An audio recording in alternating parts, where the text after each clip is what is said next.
आज का जो टेस्ट है ये बेहद इम्पोर्टेंट है। 3 नंबर का टेस्ट है, सभी के पास पहले से भी था। जिस बच्चे से जो सवाल पूछा जाएगा उसका उत्तर केवल वो ही देंगे, ठीक है ना। ये जो टेस्ट पेपर है 125 सवाल का है। जिस बच्चे ने अच्छे से याद कर लिया उसके समझ लीजिए कम से कम 15 से 20 सवाल तक ठीक हो जाएंगे। 15 से 20 सवाल इसी टेस्ट में से आएंगे। एक ये और एक 180 सवाल वाला जो टेस्ट था, लगभग 20 से 25-30 तक भी उसमें से आ सकते हैं। दो टेस्ट बहुत बेहद इंपॉर्टेंट है, लेकर के 1 से लेकर के 12 नंबर के। इसमें पहला सवाल देखिएगा। पहला सवाल है, गंधार शैली किस शैली के समान अपने चरम उत्कर्ष पर पहुंची? शैली का नाम है मथुरा शैली। जिन पर इंपॉर्टेंट बोलते हैं उनको आप लगाएंगे उसी में, ठीक है। किसी का भी टेस्ट है, अच्छा साफ साफ लिखेंगे। किसी प्रश्न का उत्तर बड़ा है उस प्रश्न को पीछे लिखेंगे और उसका उत्तर लिख देंगे, ठीक है। मतलब छूटना नहीं चाहिए किसी का भी, दोबारा चूंकि मौका नहीं मिलेगा इसका।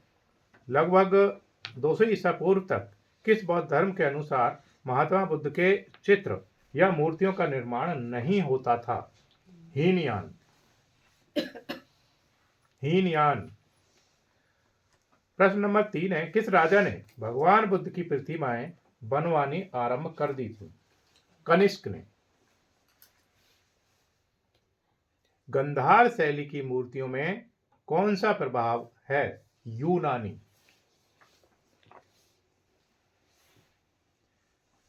विद्वानों ने गंधार शैली को क्या नाम दिया? इंडो यूनानी बौद्ध कला। इंडो यूनानी बौद्ध कला। भगवान बुद्ध की मुद्राएं ध्यान मुद्रा, अभय मुद्रा किस देश की हैं? दोनों किस देश की हैं? भारतीय हैं। जो ध्यान मुद्रा है, ध्यान दीजिए मेरी तरफ। ध्यान मुद्रा अभी लाइट आएगी तो दिखाएंगे। ध्यान मुद्रा में क्या है, जैसे इस तरीके से मुद्रा बनाएंगे और ध्यान मुद्रा में बैठ जाएंगे तो रीढ़ बिल्कुल सीधी करेंगे, दूसरा हाथ की मुद्रा बना करके रखेंगे। अभी इसको बोर्ड पे दिखाएंगे आपको। जो ध्यान मुद्रा है वो शांति का प्रतीक लिख भी सकते हैं। शांति का प्रतीक है, शांति का, एकाग्रता का और आत्मज्ञान का। अगर मुद्रा पूछ ली जाती है ध्यान मुद्रा किसका प्रतीक है, तो लिखेंगे शांति, एकाग्रता और आत्मज्ञान का प्रतीक है। शांति, एकाग्रता और आत्मज्ञान का प्रतीक है।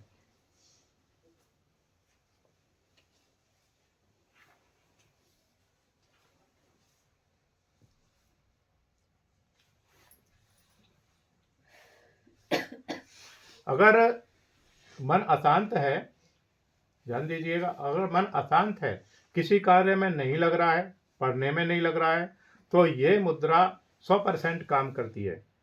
ये मन को शांत भी कर देती है, ठीक है, और ज्ञान का वर्धन भी करवा देती है और आंतरिक शक्ति को बढ़ा भी देती है। ये इस मुद्रा की विशेष बातें हैं। फिर उसमें लिखा हुआ दूसरा अभय मुद्रा।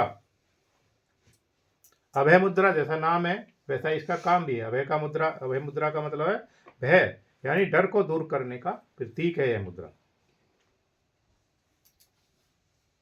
यह मुद्रा शांति, अनुशासन और सुरक्षा का प्रतीक है।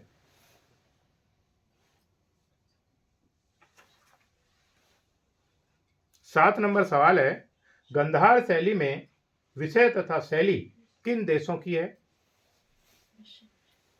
विषय भारतीय है और शैली कैसी है? यूनानी। शैली है यूनानी।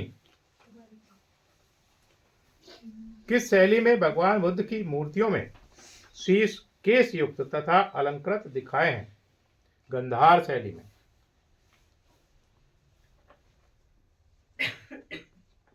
नौ नंबर सवाल है, चित्रलक्षण ग्रंथ का विषय क्या है? चित्रकला। चित्रकला। अच्छा, एक बात और विशेष है इसकी, जो चित्रलक्षण ग्रंथ है यह हाथ से लिखा हुआ है, ठीक है, चित्रलक्षण ग्रंथ जो है ये हाथ से लिखा हुआ है। 10 नंबर लिखेंगे, चित्रलक्षण ग्रंथ के निर्माता कौन थे? भयजीत या नग्नजीत? अच्छा, ये एक बार मेरी तरफ ध्यान दीजिए। इसमें लिखा चित्रलक्षण ग्रंथ के निर्माता कौन थे। अगर यही सवाल पेपर में भी आ जाता है, भयजीत और नग्नजीत की जगह अगर राजा भैया लिखा हुआ आ जाता तो आप किस पे निशान लगाएंगे? ये नहीं आता उसमें, नग्नजीत और भयजीत नहीं आते। हाँ, इसको राजा भैया भी बोलते थे। ठीक है, कभी ये बोले कि भाई राजा भैया तो अभी आधुनिक का है, उसका नहीं हो सकता, तो उसका है। अगर ये दोनों नहीं है, भयजीत और नग्नजीत नहीं है उत्तर में, तो गलत नहीं होगा। किस पे लगाएंगे फिर आप? हाँ, उसको राजा भैया भी बोलते थे। अगला 11 नंबर सवाल है, गंधार शैली का प्रभाव कहाँ तक मिलता है? खोतान तथा मध्य एशिया तक मिलता है। खोतान तथा मध्य एशिया तक मिलता है। खोतान तथा मध्य एशिया तक मिलता है। अगला सवाल है, गंधार शैली में भिक्षुओं का झुंड तथा बेसंतर जातक के चित्र किसके द्वारा चित्रित हैं? टीटा के द्वारा। टीटा।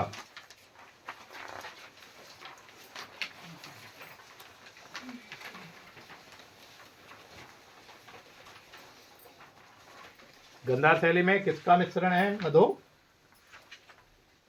अभी बोला था थोड़ी देर, किसका मिश्रण है गंधार शैली? यस, ठीक बता रही है सुमन ये। हाँ, यूनानी व रोमन या इंडो यूनानी।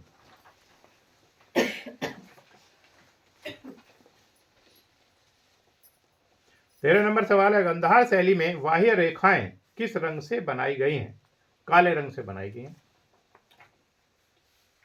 14 नंबर सवाल है, गंधार शैली के चित्रों में हल्का सा किसका प्रभाव दिखाई देता है? अजंता का दिखाई देता है।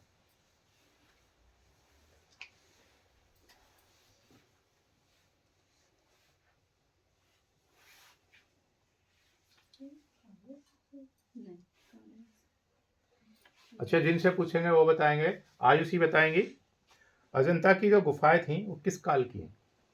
किस काल में बनाई गई थी?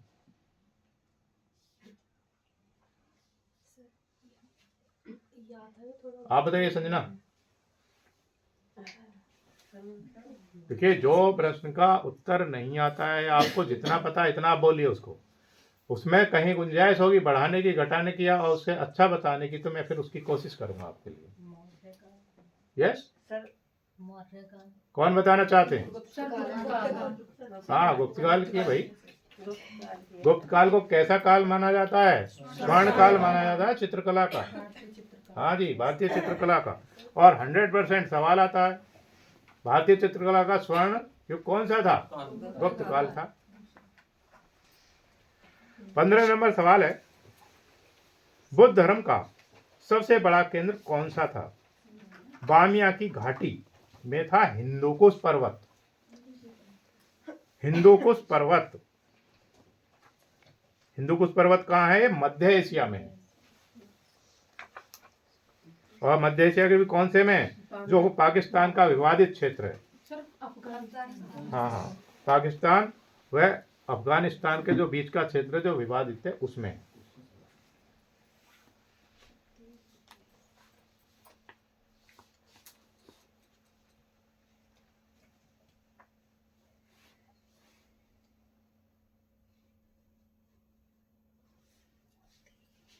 अगला सवाल देखिए, किस सम्राट ने अजंता में चैत्य तथा स्तूप बनवाए व भिक्षुओं के रहने के लिए विहार बनवाए? सम्राट अशोक।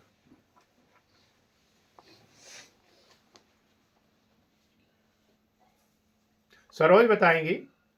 अभी हमने प्रश्न बोला, किस सम्राट ने अजंता में चैत्य तथा स्तूप बनवाए वह विहार भी बनवाए रहने के लिए? जो चैत्य है, विहार है, इसमें अंतर क्या है? चैत्य पूजा गृह, विहार निवास स्थल। चैत्य पूजा गृह, हाँ, पूजा अर्चना के लिए थे, और विहार रहने के लिए कमरा बोलते हैं। अच्छा, कमरा बोलते हैं उनको। निवास और भी कुछ बोलते हैं, संगाराम भी बोलते हैं। Very good. और कोई बताए बच्चा? बिहार भी बोलते हैं। और नहीं, अभी निवास बिहार की बात हो रही थी। अच्छा, चैत्य को क्या बोलते हैं? और अच्छा, स्तूप क्यों बोलते हैं संजना? क्योंकि वहाँ पे पूजा का स्थान और वहाँ पे पूजा के मिले हैं। हाँ, जो स्तूप गुफाएं थी उनमें क्या है, पूजा का स्थान बना हुआ है, मूर्तियां भी हैं उसमें। ठीक है। अच्छा, ये दो प्रकार की गुफाएं हैं वहाँ, चैत्य और विहार। तो उनमें बड़ी बड़ी जो गुफाएं हैं वो कौन सी रही होंगी? सर दोनों की अलग अलग है, बिहार की भी अलग है। नहीं, माप तो दोनों में कुछ बड़ी होंगी कुछ छोटी होंगी। ठीक है, इन दोनों में, बिहार में चैत्य में बड़ी कौन सी रही होंगी? हाँ, ठीक बोल रहे हैं आप। चैत्य गुफाएं बड़ी थी, बिहार बड़ी नहीं थी। बिहार छोटी गुफाएं थी। जो चैत्य गुफाएं थी अधिकतर वो बड़ी थी। और कुछ बिहार गुफाएं ऐसी भी हैं जिनमें छोटे छोटे कमरे तो बने हुए होते थे उसमें रहने के लिए। क्या? बेड भी बने हुए हैं। हाँ, उसमें बेड भी बने हुए हैं और स्नान घर भी बना हुआ छोटा सा। आगे चली गई लाइट। अच्छा, किस सम्राट ने जनता के चैत्य और स्तूप बनवाए? किसने बनवाए थे? बिहार गुफाएं किसे कहते हैं? किसका निवास स्थान? और उसका क्या नाम है? संगाराम क्यों कहते हैं? हाँ, वो संग में रहते थे। और चैत्य गुफाओं को चैत्य क्यों कहते हैं? वो पूजा स्थल थे। किसके? बौद्ध भिक्षुओं के पूजा स्थल थे। ठीक है। किसने बनवाए थे? और सम्राट अशोक ने क्यों बनवाए थे भाई? क्या जरूरत थी सम्राट अशोक को चैत्य और बिहार बनवाने की? सर क्योंकि उन्होंने शरण ली थी बौद्ध की। अच्छा, कलिंग जो सम्राट अशोक थे उनके नाम के पीछे क्या लिखा हुआ है? महान लिखा हुआ है। एक थे सम्राट अशोक, एक कौन थे? अकबर महान थे, एक और थे सिकंदर महान थे। बाकी अलेक्जेंडर के पीछे महान लिखा हुआ है। सिकंदर नो, को क्या कहते हैं? चलो सिकंदर ठीक है। जो सिकंदर थे उनके नाम के पीछे क्या लिखा हुआ था? महान क्यों लिखा हुआ था? क्योंकि जब उन्होंने पूरी दुनिया पर विजय प्राप्त कर ली ऐसा उनके बारे में कहा जाता है, लेकिन लास्ट समय पे क्या था? हाँ, उनको लास्ट समय पे जाते जाते समझ में आ गया कि व्यक्ति को सब कुछ जीत लो लेकिन उसके बाद जाना कैसा है? तो उसने ये कहा था कि भाई जब मेरी मृत्यु हो तो मेरे दोनों हाथ क्या है अर्थी से बाहर निकाल दिए जाए, ताकि लोगों को सबक मिले कि सिकंदर जैसा महान व्यक्ति भी जब दुनिया से गया तो दोनों हाथ कैसे थे? उसके खाली थे। ऐसे ही एक था, कौन कौन दूसरे नंबर पर कौन है? हाँ, सम्राट अशोक भी हैं। जो सम्राट अशोक थे और इससे पहले एक और थे अकबर महान। अकबर महान को अकबर महान क्यों कहा जाता था? क्योंकि उन्होंने कौन सा धर्म चलाया था? दीन इलाही। इसलिए उनको उसकी श्रेणी, वो किसी धर्म को नहीं मानते थे। अच्छा, दूसरा इसके बाद फिर कौन हुए? अशोक। अशोक के नाम के पीछे भी महान है। अशोक चूंकि जब उसने कलिंग का युद्ध लड़ा, जो अशोक था एक बहुत ही जबरदस्त टाइप का व्यक्ति था। उसकी हाइट काफी ऊंची थी, बाल बड़े बड़े थे, चेहरा काफी बड़ा था। जिधर भी वो तलवार लेकर के घूम जाता था उधर से क्या था? सारा मैदान साफ हो जाता था। अगर किसी युद्ध में अशोक उतर गया तो समझ लीजिए अशोक की जीत निश्चित थी। इस तरीके का उसने अपने राज्य का प्रसार कर लिया, काफी बढ़ा लिया। जब अशोक ने कौन सा युद्ध लड़ा था? कलिंग का। तो जब कलिंग का युद्ध लड़ा उसने, लड़ते लड़ते जब सारे सैनिक वहां मारे गए, जितने भी जीव जंतु थे उनका, भाई जीव जंतु भी तो मारे जाते हैं युद्ध में, जब वो मारे गए तो उनका और जो वहां व्यक्ति थे, सैनिक थे, उनका रक्त एक होकर के बह रहा था। जब उस रक्त को उसने देखा तो उसका मन कैसा हुआ? विचलित हो गया। अभी क्या था, जब वो सब मारे जा चुके तो जो वहां के स्त्रियां थी, बच्चे थे, उन्होंने अपने हाथों में तलवार उठाई और अशोक के सामने जाकर के खड़े हो गए कि हम अपने राज्य की रक्षा करेंगे, हम आपको अपना राज्य नहीं देंगे। उन्होंने कहा कि आपके घर में जो पुरुष हैं, जो सैनिक हैं, भाई वो कहाँ, उनको भेजिए। क्योंकि अशोक की क्या थी विशेषता? वो स्त्रियों पर तलवार नहीं उठाता था। जब उन स्त्रियों ने और बच्चों ने उनसे कहा कि भाई हमारे घर में कोई नहीं है, सारे लोगों को तो आप मार चुके हैं, तो अब हम अपने राज्य की रक्षा खुद करेंगे, तो उन्होंने जब देखा जब लोग ही नहीं रहेंगे तो तुम राज्य किस पर करोगे। उनका जो मन था वो बहुत ही ज्यादा विचलित हो गया। विचलित होने के बाद उन्होंने अपने सारे अस्त्र वहीं उतार करके एक साइड में रख दिए और अपना सर पकड़कर घुटनों के बल वहीं पर बैठ गया कि तूने क्या कर लिया। उसके बाद वो इतना बेचैन हो गया, उसको ना रात को नींद आती थी ना कोई चैन मिलता था। तो फिर वो किसी ने उसको बताया था आपको भगवान बुद्ध की शरण में जाना चाहिए। तो वो अब ऐसे निर्जन वन उसमें चले गए स्थान पर जहां पर उनको शांति का थोड़ी शांति मिली बौद्ध धर्म को अपना करके। तो जब उसके राज्य में ये बौद्ध भिक्षु आए, बौद्ध भिक्षु क्यों आए? बौद्ध भिक्षु उस समय जो ज्ञान का प्रचार प्रसार का माध्यम था कौन थे? बौद्ध भिक्षु ही थे केवल। जो बौद्ध भिक्षु थे अब वो किसी गांव में भिक्षा लेने के, बौद्ध भिक्षु की खासियत क्या होती है कि वो इतना ही प्राप्त करते हैं जितना उस दिन के लिए पर्याप्त हो। अगर उसको खाना इतना मिल गया एक ही घर से कि वो उसको पर्याप्त है पूरे दिन के लिए, तो दूसरे घर नहीं जाते हो। ये उनकी विशेषता होती है। तो जब गांव में वो जाते थे बुद्ध भिक्षु अपना खाना लेने के लिए, भिक्षा लेने के लिए, तो वहां पर क्या था ना, लोग जो थे, क्योंकि वो ज्ञान का प्रसार तो था नहीं, ना ज्ञानी पुरुष थे ना शिक्षा देने वाले लोग ज्यादा थे। तो जब वो वहां आ जाते थे लोग उनको भिक्षा दान पात्र में भिक्षा भी देते थे, लेकिन उनसे इच्छा रखते थे कि हमें आप अपना ज्ञान से लाभान्वित करिए। तो वो उनको घेर लेते थे। अब घेर करके उनको ज्ञान तो वो देते थे। अब उनको ज्ञान देने के बाद क्या होता था कि वो अपनी साधना के लिए समय नहीं निकाल पाते थे, क्योंकि वो साधक थे तो साधना भी जरूरी थी उनके लिए, उसके लिए उनके पास समय नहीं होता था। तो क्या था, वो परेशान रहने लगे। फिर तो उन्होंने इकट्ठे हुए, सभी भिक्षु इकट्ठे होकर के उन्होंने एक मीटिंग रखी। मीटिंग में रखा भाई साधना के लिए समय नहीं मिलता है, अगर इस तरीके से हम गांव में जाएंगे तो एक ही गांव में सारा समय लग जाता है हमारा। तो उन्होंने क्या काम करा, सभी इकट्ठे हुए और एक निर्जन वन की तरफ वो निकल गए। वहां पर गए, जाकर के वो इस पहाड़ी पर पहुंचे। वहां पर जाकर के उन्होंने अपना निवास, जहां से लोग बहुत दूर थे, वहां आसानी से नहीं पहुंच सकते थे, वहां पर रहे। तो इस बात की सूचना, क्योंकि जो राजा था कौन था, सम्राट अशोक, उसके जो गुप्तचर थे उन्होंने उसकी सूचना पहुंचाई सम्राट को कि सम्राट इस प्रकार से बौद्ध भिक्षु, वहां पर कुछ बौद्ध भिक्षु आकर के निवास स्थान उन्होंने निवास किया हुआ है। उन्होंने अपने कुछ लोग वहां से भेजे सेना के साथ कि भाई उनसे पूछिए उनको कोई समस्या तो नहीं है इस राज्य में। अब वो वहां पे पहुंचे, उनसे पूछा गया, उन्होंने कहा कि हमें कुछ नहीं चाहिए, ना खाने के लिए, ना पीने के लिए, ना रहने के लिए, जो भी है हमारे पास सब कुछ ठीक है।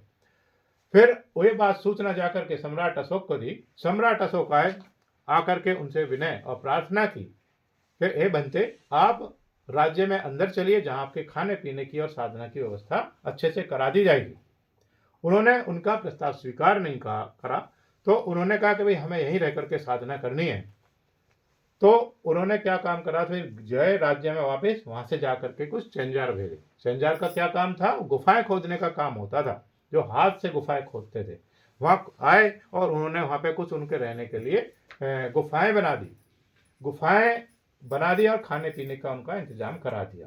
बाकी की प्रक्रिया कितने वर्षों तक यहाँ पे चलती रही, कितने बौद्ध भिक्षु वहां आए, कितने चले गए, एक काल में तो नहीं बनी है, ठीक है, अलग अलग काल में बनी है। कितनी गुफाएं, कितनी की खोज हो गई है, अब अगला मैटर है। इसीलिए सम्राट अशोक कैसे थे, वो महान की श्रेणी में आते हैं। महान कैसे बनता है व्यक्ति, अपने कर्मों के ही माध्यम से बनता है, उसके कर्म ही उसको महान बनाते हैं, जन्म से कोई महान नहीं होता है।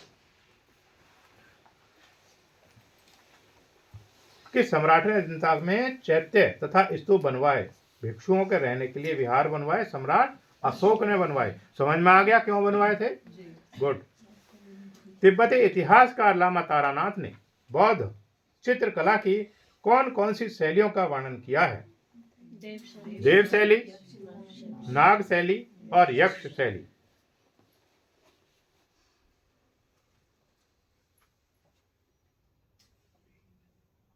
जो देव शैली है वो तमिलनाडु के तंजौर क्षेत्र में विकसित हुई थी। तमिलनाडु के तंजौर क्षेत्र में विकसित हुई थी।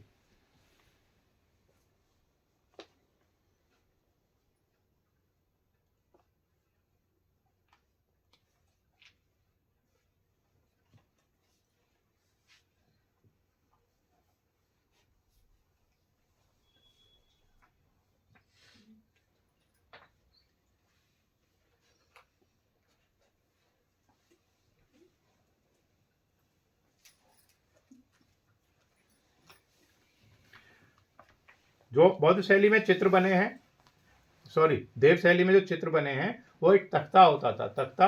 तख्ता वो कटहल के पेड़ का तख्ता भी हो सकता है। कटहल समझते हैं, क्योंकि वो बहुत ही हल्का होता है। वो तख्ते पर क्या है, विशेष प्रकार का लेप करा जाता था। उसके बाद उस पर चित्रण का कार्य किया जाता था। अभी मैं आपको दिखा तो चित्र कैसे हैं, अभी लाइट आ जाएगी तो दिखाएंगे आपको।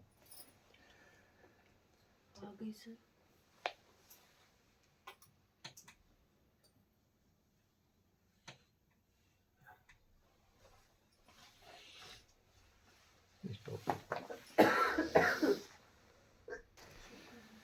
कौन सी मुद्रा है? अभय मुद्रा।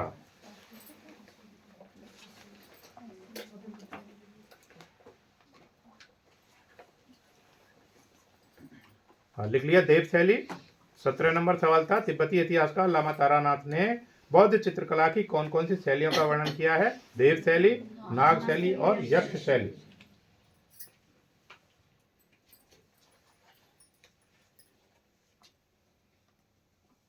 आगे लिखेंगे।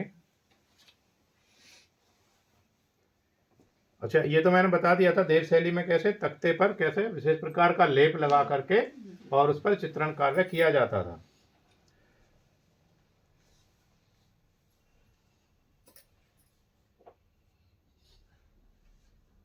जैसे एक चित्र दिखा देता हूं मैं आपको, होगा यहाँ पर।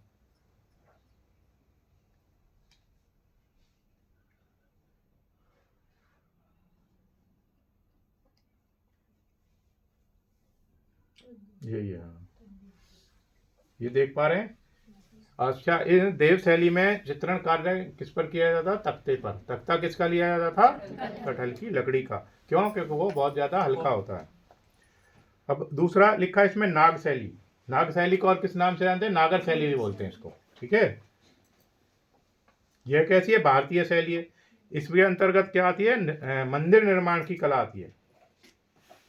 मंदिर निर्माण की कला आती है। और इसमें नागर शैली का मुख्य विशेषता क्या है? मंदिरों के ऊपर बना हुआ एक शिखर होता है। शिखर, ये इसकी, हाँ, शिखर होता बना हुआ, ये उसकी विशेषता होती है। फिर तीसरे नंबर पर लिखा हुआ था यक्ष शैली। यक्ष शैली मूर्ति कला में देखने के लिए मिलती है। मूर्ति कला में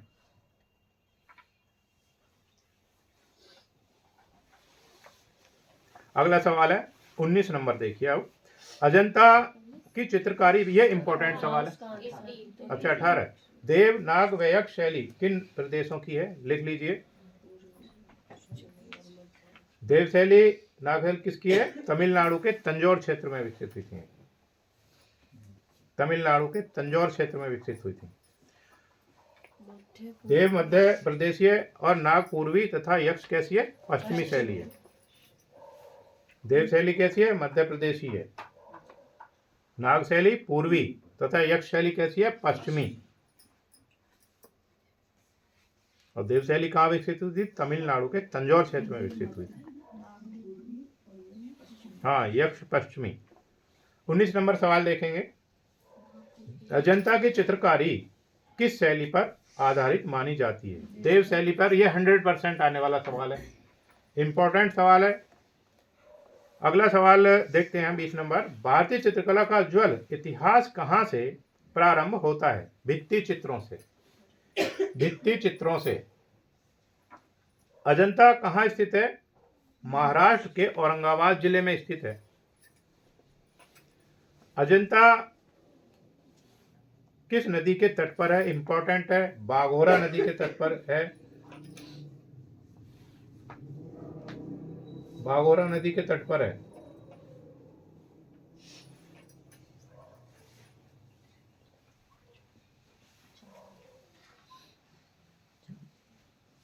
यह है बाघोरा नदी। बाघोरा नदी देख सकते हैं, यह दिखाई नहीं दे रहा। अच्छा, दिखाई नहीं दे रहा। ये बाघोरा नदी है, देख सकते हैं इसको। और ये अजंता है।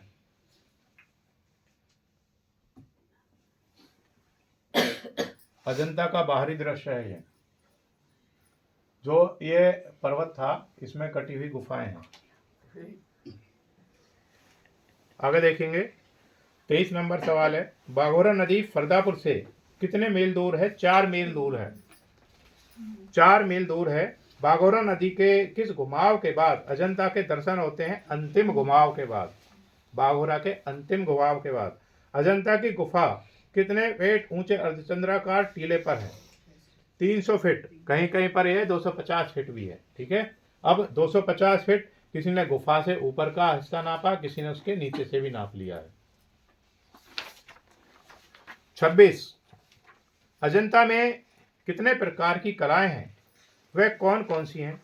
अजंता में 3 प्रकार की कलाएं हैं। एक तो चित्रकला है अजंता में, एक तो चित्रकला है, जैसे यह है अजंता का पद्म पाणी बोधिसत्व चित्र। अजंता का है कौन सा? पद्म पाणी बोधिसत्व चित्र है। अब उसमें दूसरा लिखा हुआ है मूर्ति कला।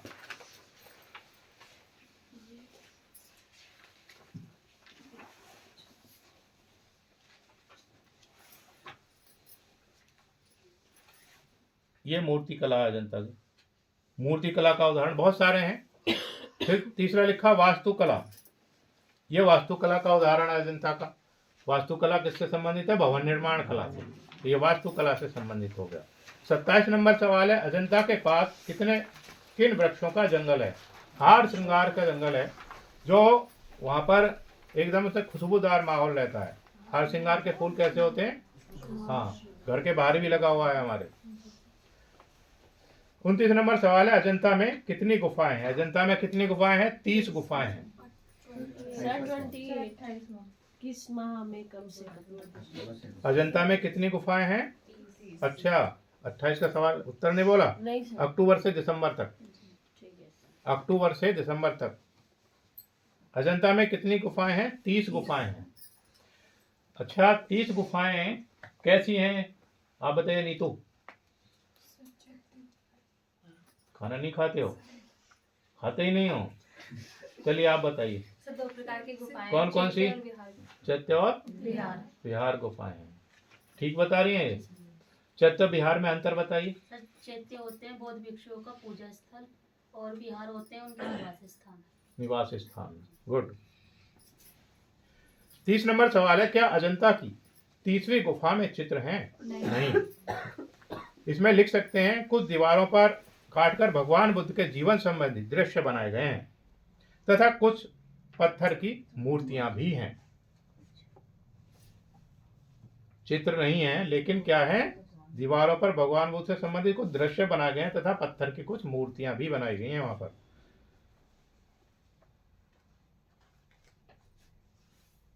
31 नंबर सवाल है, किसने बताया कि अजंता की गुफाएं संख्या में 30 हैं? इंपॉर्टेंट सवाल है। डी.एच. गार्डन ने बताया था कि अजंता में जो गुफाएं हैं वो संख्या में कितनी है? 30 हैं।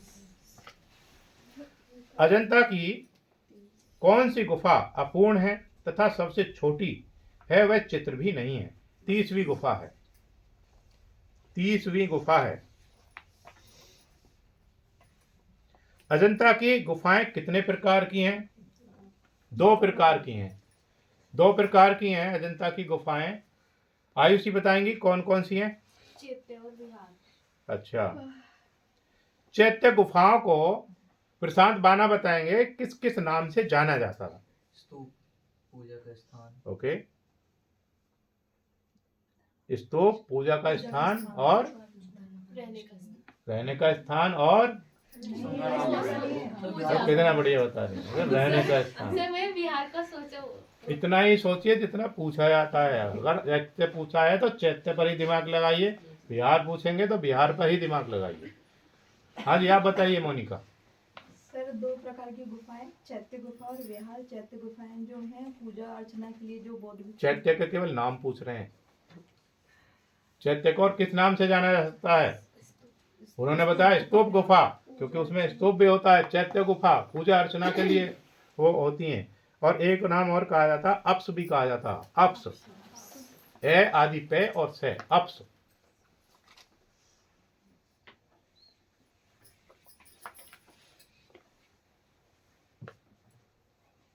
और अजंता की गुफाएं जो बनी थी उनका काल क्या था? 2री से 6ठी शताब्दी के बीच बनी थी।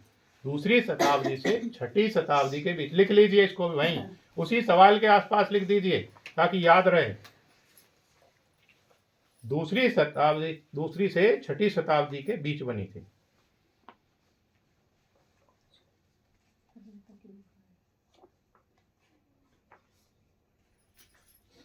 अच्छा, इन्होंने अभी बताया जो चैत्य गुफाएं हैं, चैत्य गुफाएं किसके लिए थी? पूजा अर्चना के लिए थी, है ना। और जो बिहार गुफाएं थी वो किसके लिए थी? अच्छा, जो बिहार गुफा में जो चित्र थे वो कैसे थे? दैनिक जीवन से संबंधित चित्र थे। बिहार गुफाओं को जिनसे पूछेंगे, सरोज बिहार गुफाओं को किस सन में खोजा गया था? आएगा पेपर में भाई, पेपर में 100% आएगा। हो सकता है पहले ही नंबर पर मिल जाए। कौन बताना चाहते हैं? हाथ ऊपर करिए। 1800। और कौन बताना चाहते हैं? सही है ये 1819। वेरी गुड, हाँ 1819 ठीक है, ठीक है, ठीक है। हाँ, 34 नंबर सवाल देखेंगे। चैत्य गुफा को और किस नाम से जाना जाता है? स्तूप गुफा, और अभी एक बताया था मैंने, अप्स नाम से भी जाना जाता है। Very good. अच्छा, स्तूप तो आता रहा है, अब कोई स्पेशल नाम जो इसका नई खोज हुई है उसमें जो नाम आया वो देंगे पेपर में। ओके, हाँ, तो इसको अपनी नॉलेज में रखिएगा। अजंता में धर्मोपदेश कौन सी गुफाओं में होते थे? चैत्य गुफाओं में होते थे, क्योंकि वो किस लिए बनाई गई थी? धर्मोपदेश देने के लिए, पूजा अर्चना के लिए। अगला है, अजंता में चैत्य गुफाएं कौन कौन सी हैं? लिख लीजिए 9, 10, 19, 26, 29। 9, 10, 19, 26, 29 ये कैसी गुफाएं हैं? चैत्य गुफाएं हैं। चैत्य गुफाएं या पूजा अर्चना वाली गुफाएं हैं या अप्स गुफाएं हैं? अच्छा, एक ही बात है सबकी। ओके, ठीक है। अच्छा, इनमें से जो मैंने बताई थी 9, 10, 19, 26, 29, इनमें से सबसे पुरानी चैत्य गुफा कौन सी है? आप बताइए। हाँ, वेरी गुड। 9 नंबर की जो चैत्य गुफा है वो सबसे पुरानी है। यदि ऑप्शन में हो तो फिर 10 की साथ जाऊंगा। लिखिए, इतना ही बताइए जितना पूछा जाता है, भ्रमित मत करिए बच्चों को। अजंता में बौद्ध भिक्षुओं के निवास के लिए कौन सी गुफाएं थी? कौन सी थी? अपना पता चल रहा ऊपर, चूंकि आ चुके इधर उधर होकर के सवाल। कौन सी थी? हाँ। स्तूप गुफाओं में सबसे बड़ी गुफा कौन सी थी? 29वीं गुफा थी। अजंता की पहली गुफा की लंबाई कितने फीट है? 120 फीट है। अजंता में कौन कौन से गुफाओं में अब चित्र बचे हैं? 1, 2, 9, 10, 11, 16, 17। और अब जो बचे लेटेस्ट में उनमें से कुछ चित्र अब तक जो लिखे हुए थे उनमें से भी तो कुछ नष्ट हुए होंगे। जो अब लेटेस्ट में है वो भी इसी के सामने लिख दीजिए, इसको इसमें नहीं ऐड करना, उससे आगे लिखिए थोड़ा सा। अब बचे हैं केवल 1, 2, 16, 17 और 19 में। 1, 2, 16, 17 और 19 में जो अब बचे हैं उनमें से कुछ और नष्ट हो गए हैं।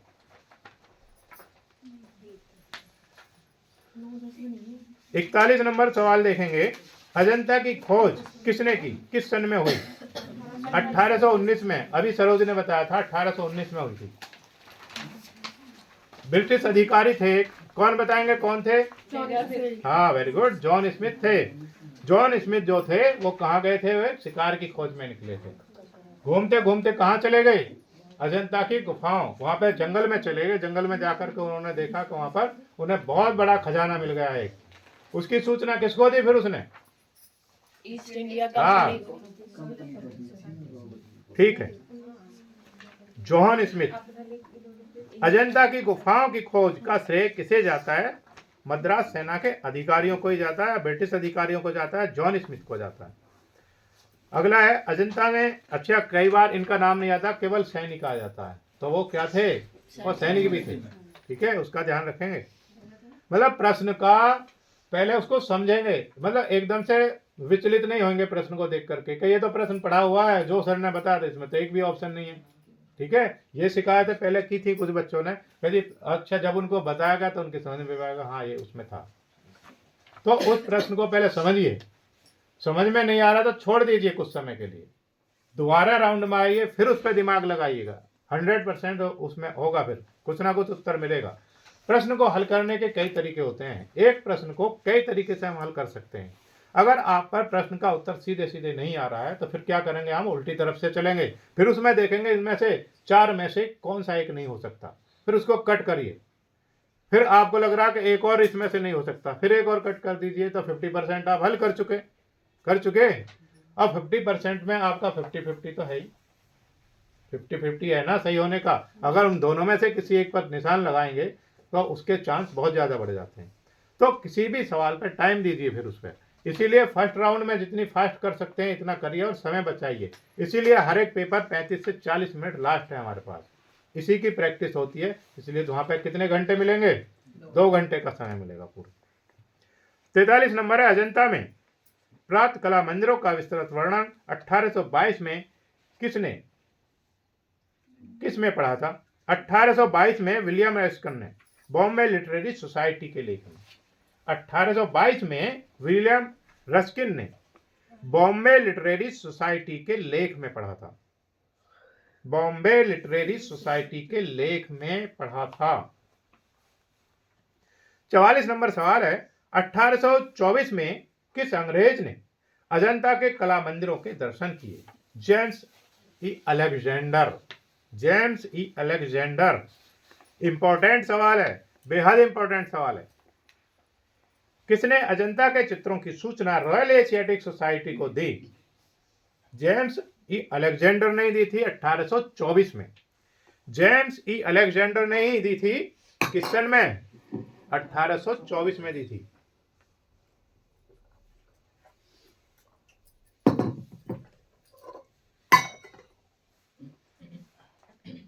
अच्छा, इसमें अभी प्रश्न में था किसने अजंता के चित्रों की सूचना रॉयल एशियाटिक सोसाइटी को दी थी।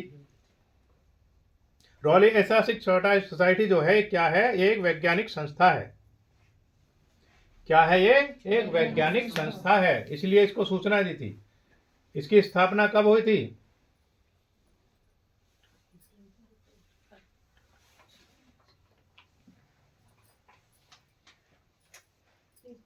1784 में हुई थी, मुझे लग रहा है 1784 में हुई थी कलकत्ता में, 1784 में हुई थी कलकत्ता में। मैं इसको कंफर्म करके आपको बता दूंगा, वैसे मुझे यही लग रहा है कि इसका यही होगा। 1843 ईस्वी में भारतीय मूर्तिकला वास्तुकला के जिज्ञासु जेम्स फर्ग्यूसन ने चित्रित गुफाओं का विवरण लिखकर किस कंपनी को दिया था। ईस्ट इंडिया कंपनी को दिया था, ईस्ट इंडिया कंपनी को दिया था। जो मैंने एक चित्रकार पढ़ाए थे, इस पर थोड़ा सा ध्यान देते हैं, अभी किसी बच्चे के सामने नहीं आया होगा, वो जिन्होंने क्लास प्रॉपर ली थी उनको तो अच्छे से पता होगा। ईस्ट इंडिया कंपनी का नाम चूंकि आ गया इसलिए मैं बता देता हूँ। ईस्ट इंडिया कंपनी जो थी, जो चित्रकार, कंपनी के चित्रकार, कंपनी शैली पढ़ी होगी आपने, पढ़ी है ना कंपनी शैली। कंपनी शैली में जो कंपनी शैली का चित्रकार कौन सा होता था, जो चित्रकार भारतीय चित्रों की बहुत अच्छे से नकल कर सकता था वो कंपनी का चित्रकार कहलाता था। जो चित्रकार, वो जो अंग्रेज थे, क्योंकि वो जो कला से काफ़ी प्रभावित थे, भारतीय कला से प्रभावित थे, इसकी सौंदर्यता से प्रभावित थे, इसलिए जो भी चित्रकार थे वहाँ उनको इकट्ठा कर लेते थे, उनसे चित्र देते थे, वहाँ से लाते थे ब्रिटिश से, एक चित्र लाते थे, चित्र दे देते थे उनको, भाई इसकी कॉपी बनाइए। जिसका उनको चित्र समझ में आ जाता था उन सारे चित्र इकट्ठे करके कहाँ भेजते थे, विदेश भेजते थे। वहाँ पर जिन चित्रकारों को का काम उनको पसंद आता था उन चित्रकारों को बुलाकर उन पर टैग लगाया जाता कंपनी का। ऐसे चित्रकारों को कंपनी का चित्रकार कहा जाता था। कंपनी शैली आपने पढ़ी होगी, अब डिटेल में पढ़ा चुके हैं, आ गया तो इसलिए बता दिया ये, आगे देखेंगे अब आप। ईस्ट इंडिया कंपनी, 47 नंबर सवाल है, 1844 में किस चित्रकार को ईस्ट इंडिया कंपनी ने अजंता भेजा था। रॉबर्ट गिल को, रॉबर्ट गिल को। इसने हजारों प्रतिलिपियां बनाई थी, अब रॉबर्ट गिल को ही क्यों भेजा था, कुछ तो विशेष होगी। रॉबर्ट गिल क्या थे, वो जिज्ञासु थे। कला के प्रति उनका क्या था, रुझान था। वो कला के प्रति अपने आप को समर्पित करना चाहते थे। तो जिस व्यक्ति में जिस चीज के प्रति आकर्षण है, इंटरेस्ट है, ऐसे व्यक्ति को अगर वो काम सौंपा जाए तो वो कैसा करेगा, उसे 10 गुना अच्छा करके दिखाएगा। अगर आपको अच्छा भोजन दे दिया जाए तो आप क्या खाएंगे, और फालतू खा सकते हैं, है ना। आपकी पसंद का तो फालतू खा सकते हैं, आपकी पसंद का है नहीं है तो उसमें से भी कम खाएंगे। वैसा ही ये थे, रॉबर्ट गिल थे। ईस्ट इंडिया कंपनी ने पहचान रखा था कि ये व्यक्ति कैसा है, ये जिज्ञासु टाइप का आदमी है। तो उसको भेजा तो उसने हजारों प्रतिलिपियां बना दी उसकी। तो ये काम करके दिखाया था रॉबर्ट गिल ने 1844 में। किस लिए भेजा था इनको, रॉबर्ट गिल को? हाँ, तो आप जाओ वहां देखो, जांच करो उसकी। 1844 में किस चित्रकार ने अजंता के चित्रों की प्रतिलिपियां तैयार करी थी? किसने करी थी? हाँ, रॉबर्ट गिल ने ही तैयार कर दी, क्योंकि इसी को भेजा था। किसने भेजा था? ईस्ट इंडिया कंपनी ने भेजा था। क्यों भेजा था? क्योंकि ये जिज्ञासु थे भारतीय चित्रकला के प्रति, यानी खुद भी जानना चाहते थे। अगला सवाल है 49 नंबर है, 1844 में। अच्छा, ये इंपॉर्टेंट सवाल है भाई सारे, ठीक है, कुछ सवालों में मैं लिखवा नहीं पाया। 1844 में रॉबर्ट गिल द्वारा अजंता के प्रतिलिपियों का कहाँ व किस पैलेस में प्रदर्शन हुआ? ये 100% आने वाला सवाल है भाई। 1800, हाँ, इंग्लैंड में क्रिस्टल पैलेस है। क्रिस्टल पैलेस, नाम लिख लीजिए पैलेस का, क्रिस्टल पैलेस में। सर 48 रह गया। रॉबर्ट गिल लिखवा दिया उसमें। किस सन में प्रथम बार अजंता की प्रतिलिपियों में आग लगी थी? इंपॉर्टेंट सवाल है। 1866 में लगी थी और इसमें 23 प्रतियां जली थी। लिख लीजिए, 23 प्रतियां जली थी जो जल करके खाक हो गई थी। 23 या 25? 23 प्रतियां जल करके खाक हो गई थी, यानी कि उनका कोई नामो निशान ही नहीं बचा था 23 का। तो 51 नंबर सवाल है, 1870 से 1881 तक बंबई आर्ट स्कूल के प्रिंसिपल ने अजंता की प्रतिलिपियां तैयार कराई। इसके प्रिंसिपल का क्या नाम था? जॉन ग्रिप्स या मिस्टर ग्रिप्स भी बोलते हैं जिसको।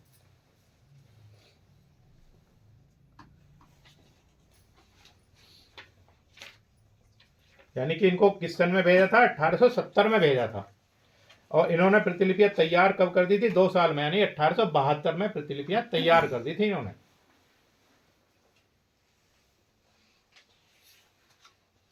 और जो इन्होंने ग्रिप्स ने प्रतिलिपियां बनाई थी वो 1885 में विक्टोरिया और अल्बर्ट संग्रहालय है, उसमें प्रदर्शन हुआ। और वहां पर भी क्या लग गया? वहां पर भी आग लग गई थी।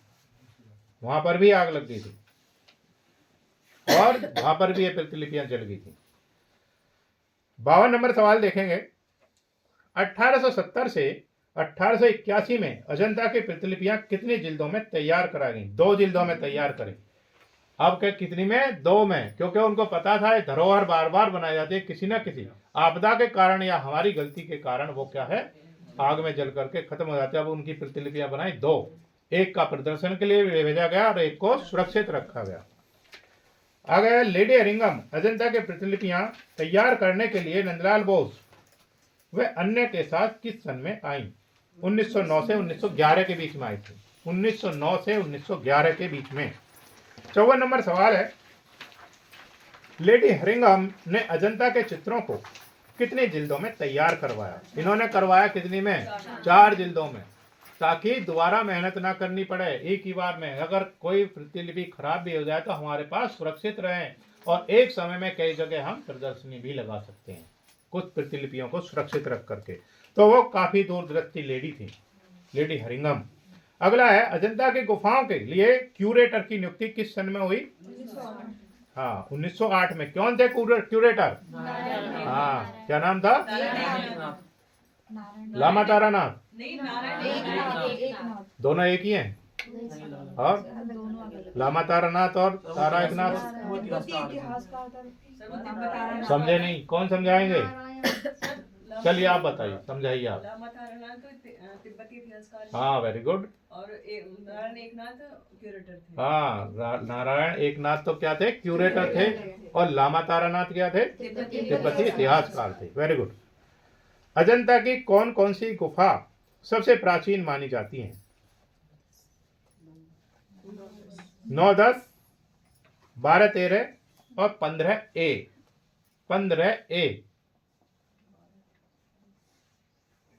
9, 10, 12, 13 और 15A।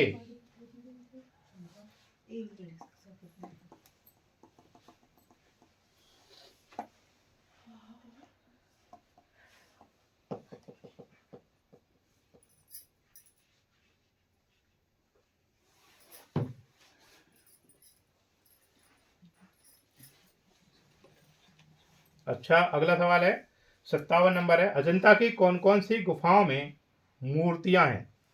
8, 9, 11। 8, 9 व 11। ये इंपॉर्टेंट सवाल है। सर 26 में भी तो थी महावीर 8, 9, 11। चलो, दीपा ने बताया 26, तो 26 भी लिखो। हाँ, लिख लीजिए। अजंता की 11वीं 13वीं गुफा कौन सी है? कौन सी ईस्वी में निर्मित हुई मानी जाती है? 50 ईस्वी। 6ठी व 7वीं गुफा कब निर्मित मानी जाती है? 500 ईस्वी से 500 ईस्वी में। बाकी सभी गुफाएं कब बनी थी? 500 ईस्वी में ही बनी है वो भी। 60 नंबर सवाल है। अजंता की पहली व दूसरी गुफा का निर्माण काल कब माना जाता है? 622 से 628। अगर शताब्दी पूछता था, 5वीं है 6ठी शताब्दी। 6ठी दौरान है, मतलब उसके। हाँ हाँ, वो भी कहीं लिख सकते हैं, मतलब लगभग में है ये भाई। दौरान मतलब आसपास ही है इसके। 628। अच्छा, इसके आसपास ही हैं। दोनों गुफाएं कैसे किस काल में बनी थी? महायान। दोनों ही जो गुफाएं हैं ये कैसे उसकी हैं? महायान की हैं। महायान का जो अर्थ था वो बड़ा वाहन से है, बड़े वाहन। इसमें पूजा के लिए बनाई जाती है। अगला सवाल है 61 नंबर। अजंता की कौन कौन सी गुफाओं में शेष चित्र बचे हैं?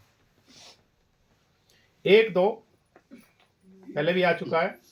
9, 10, 11, 16, 17, 19 व 21।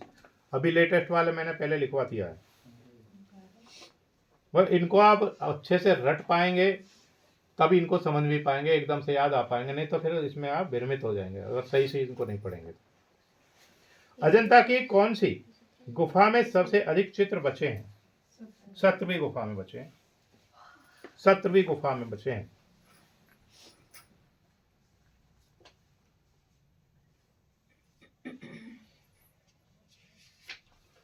अच्छा, एक सवाल है, इंपॉर्टेंट भी है, पेपर में भी आएगा।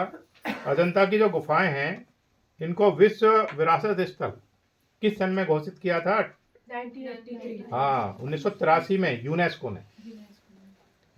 ने किया था। लिख लीजिए, इंपॉर्टेंट है ये। अजंता की गुफाओं को 1983 में यूनेस्को ने विश्व धरोहर स्थल घोषित किया था।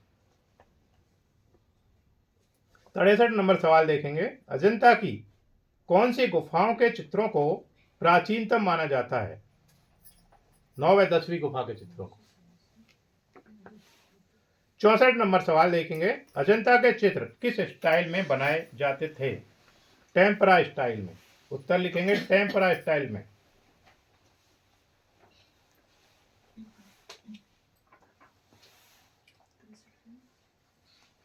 टेम्परा स्टाइल में क्या, जो टेम्परा स्टाइल में बनाए जाते थे, तो टेम्परा किस तरीके से तैयार किया जाता था समझिए पहले आप। जो टेम्परा के जो रंग थे वो खनिज रंग थे, जितने भी थे खनिज रंग थे। खनिज रंगों को ला करके उनको क्या हुआ जाता, पहले पीसा जाता था। पीसने के बाद उनको पानी में मिला करके कुछ समय के लिए छोड़ दिया जाता था, यानी कि आप फुले दिए और सुबह तक, पूरी रात तक फूलेंगे। सुबह क्या हुआ जाता था, फिर उसमें अंडे की जर्दी या सरेसी या ग्लिसरीन। ग्लिसरीन या चिपचिपा कोई भी पदार्थ उसमें मिलाया जाता था, उसके बाद क्या हो जाते थे, वो पक्के कलर हो जाते थे। आगे देखेंगे। अजंता की दीवारों पर चित्र से पहले खुरदरा कर किस चीज का लेप चढ़ाया जाता था? पत्थर का चूरा, गोबर, धान की भूसी। पत्थर का चूरा, गोबर और धान की भूसी, यानी कि इन सबको एक साथ मिला करके क्या चढ़ाया जाता था? लेप चढ़ाया जाता था। दीवार के लेप पर किस चीज का प्लास्टर चढ़ाया जाता था? चूने का। चूने का। अजंता की गीली प्लास्टर भित्ति पर किस रंग की रेखाओं से रेखांकन किया जाता था? लाल रंग की। अच्छा, इसमें यहाँ एक सवाल बनेगा, इसमें लिखा हुआ गीली प्लास्टर भित्ति। गीली प्लास्टर भित्ति को क्या कहते हैं सरोज?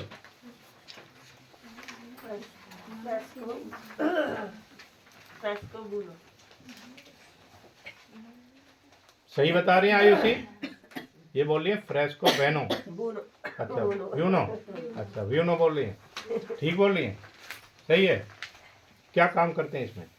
सर इसमें गीली मिट्टी पर गीली मिट्टी का लेप लगाया जाता, फिर उसमें उस पर चित्रांकन किया जाता है। किया जाता है। गीली मिट्टी पर किया जाता है, जब उस पर रंग लगाए जाते हैं तो वो क्या है, उसमें अंदर तक समा जाते हैं, इसीलिए उसको क्या क्या कहते हैं? फ्रेस्को व्यूनो। फ्रेस्को सेको में क्या किया जाता है? अगर सूखी भित्ति है उस पर चित्रण कार्य किया जाता है। Very good.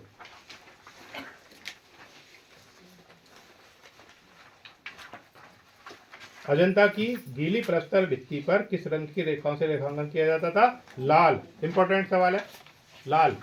अजंता के चित्रों में किस रंग से सीमा रेखाएं बनाई जाती थी? काले या भूरे रंग से? काले या भूरे रंग से?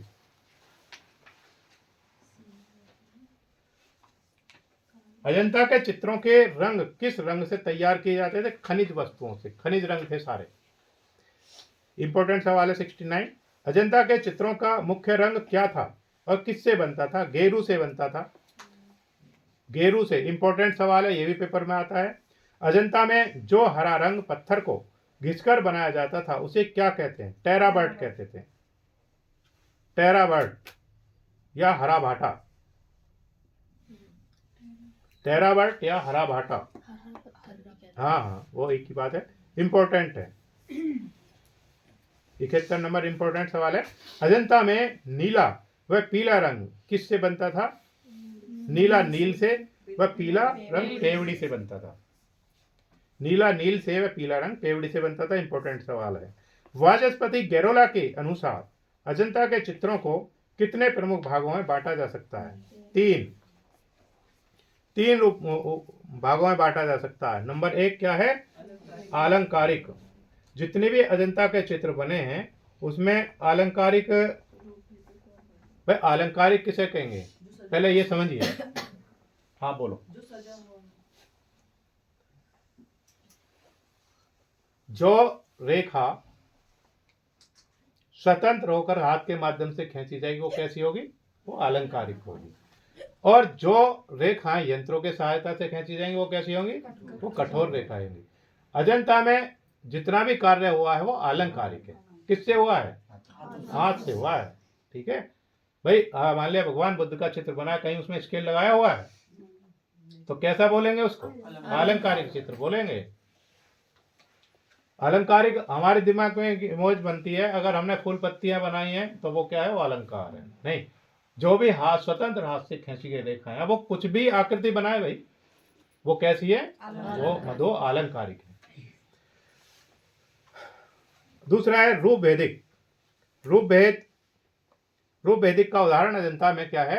एक यस पद्मपाणि बोधिसत्व और माता पुत्र भी है। बहुत सारे चित्र हैं जो रूप भेदिक के बहुत अच्छे उदाहरण हैं। रूप भेदिक में क्या है कि भगवान बुद्ध को कितना बड़ा विशाल बनाया है, और जो उनका पुत्र का क्या नाम है? राहुल का चित्र कैसा बनाया है? भगवान बुद्ध के चित्र के पीछे क्या बनाया हुआ है? आभा मंडल बनाया हुआ है। अभी आपको दिखा देते हैं आभा मंडल। सर इसमें है नीचे वाले, अभी जो पीछे है गया ऊपर। बस मार। अच्छा, और बीच में ही है था यहीं पे जो आपने अभी सुबह लगाया था उसमें भी था।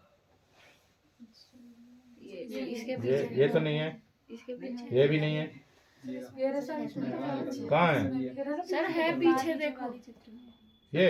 हाँ ये क्या है? पद्म पाणी बोधिसत्व है। सर इसके नीचे में आभा मंडल था। अच्छा, आवा मंडल ने मुझे वो दिखाना है ना, वही चित्र दिखाना। अच्छा अच्छा। आवा मंडल से तो आवा मंडल तो सभी के पीछे बना हुआ है, मुझे वो प्रॉपर चित्र दिखाना है। बड़ा सा फूल लिए हुए। ओ था तो सही, इसमें ये है देखो, माता का पुत्र। इसमें भगवान बुद्ध को कैसे बना हुआ है? विशाल दिखाई दे रहा है, यस सर। और इसका पुत्र है वो कैसा है? छोटा।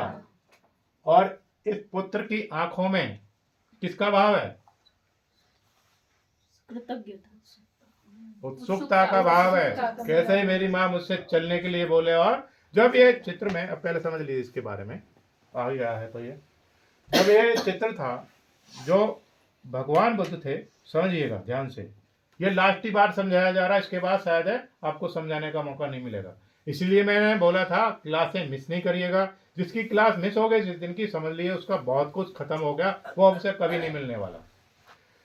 जो ये चित्र है ये इसीलिए रूप वेदिक का अच्छा उदाहरण है। तो भगवान बुद्ध को आवामंडल युक्त बनाया हुआ है।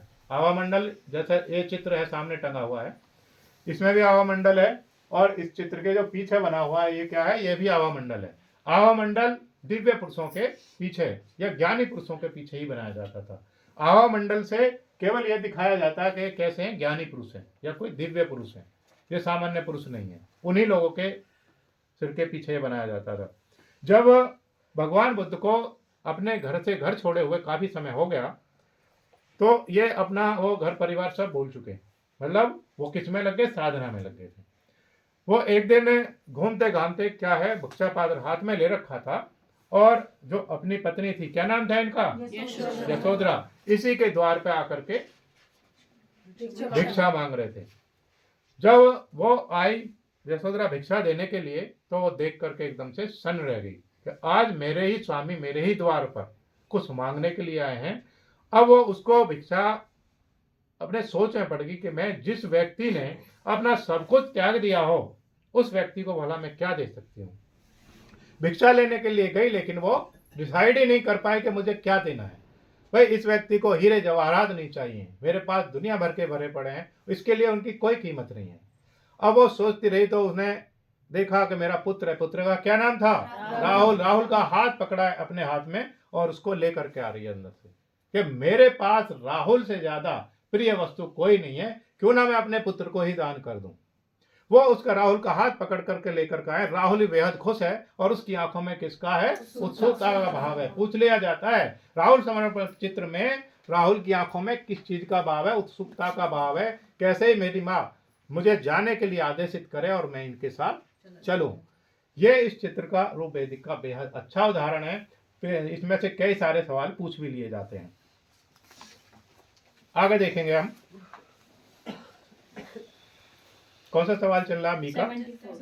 अच्छा, अजंता की तीसरी, अच्छा रूप भेदिक का हो गया, फिर लिखा हुआ वर्णात्मक। अभी पहला इसमें रह रहा अलंकारिक समझ गए, रूप भेदिक समझ गए, फिर तीसरे नंबर पर लिखा हुआ है वर्णनात्मक।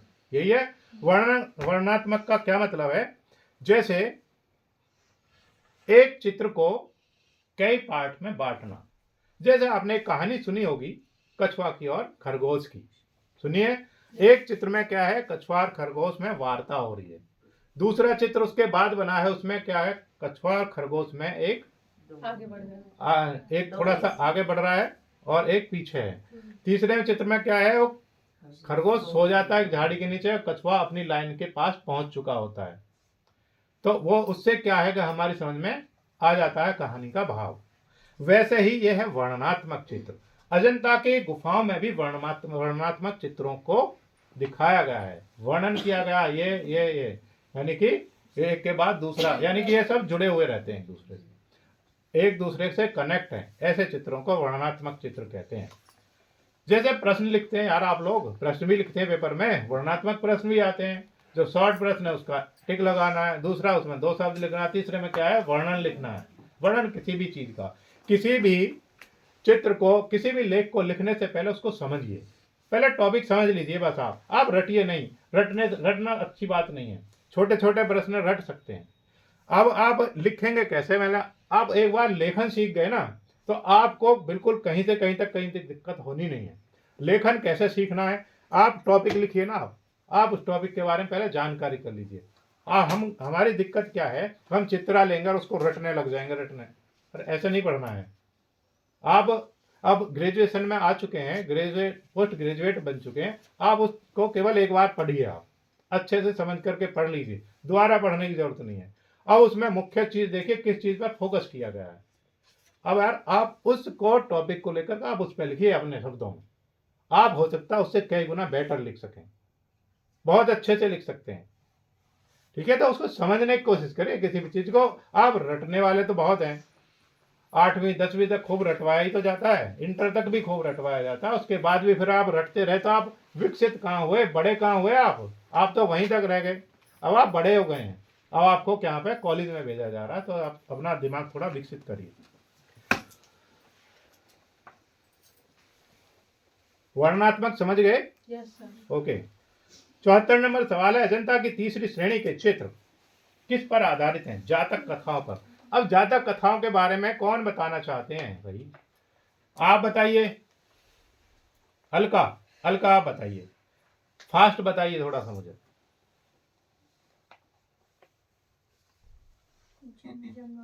देखिए अगर मैं पूछता हूं तो अलका नीचे ही देखती रहेंगे, वो कभी मुझसे नहीं पूछ रहे सर। भाई पूछो, बताओ, जितना ज्ञान है इतना बताओ मुझे। आप बताइए आयुष, आपको नहीं पता, कौन बताना चाहते हैं? Very good. भगवान बुद्ध के जन्म जन्मांतर की कथाओं को जातक कथाओं की श्रेणी में रखा जाता है। वो किसी के भी जन्म जन्मांतर की हो, ठीक है, जरूरी नहीं है भगवान बुद्ध की हो। भगवान बुद्ध के 547 जन्मों का वर्णन अजंता में किया गया है, ऐसा ग्रंथों में लिखा है, देखा नहीं है हमने किसी ने भी।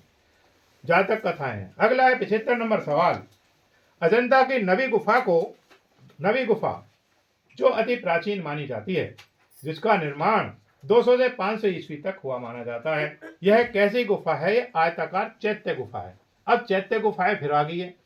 चैत्य किसे कहेंगे भाई? आप बताइए, सारे नाम बताइए आप। पूजा गिरह, स्तूप, ये जो बताई था अभी। अच्छा, जो भी है वही है। ठीक है, समझ गए। अजंता की नवी गुफा में कितने अष्टकोणीय खंबे हैं? 21 अष्टकोणीय खंबे हैं। 77 नंबर, अजंता की नवी गुफा की माप क्या है? 35 × 7 × 7.1। 35 × 7 × 7.1। इनमें थोड़ा बहुत अंतर हो सकता है। ओके, अच्छा, इस तरीके का प्रश्न पेपर में नहीं आएगा। ये केवल किसको? प्रश्न पत्र को बल प्रदान करने के लिए ऐसे सवाल होते हैं। समझ गए मोनिका? मुस्कुरा गए आप हैं? हाँ, समझ गए इसका मतलब।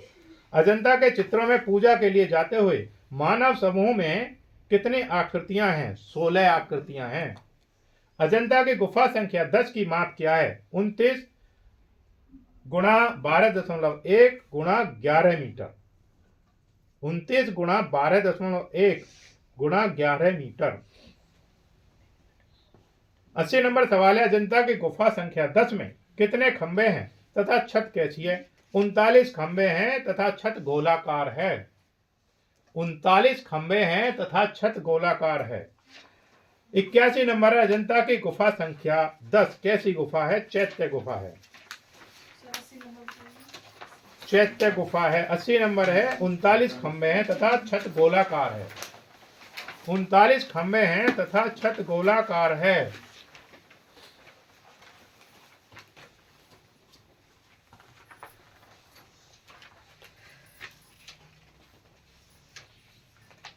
बयासी नंबर देखिए, छदंत जातक व श्याम जातक की कथाएं अजंता की किस गुफा में चित्रित है? 10वीं गुफा में है। छदंत जातक का मतलब है 6 दांत वाले हाथी की कथा। छदंत जातक 10 नंबर में है। छदंत जातक में क्या है?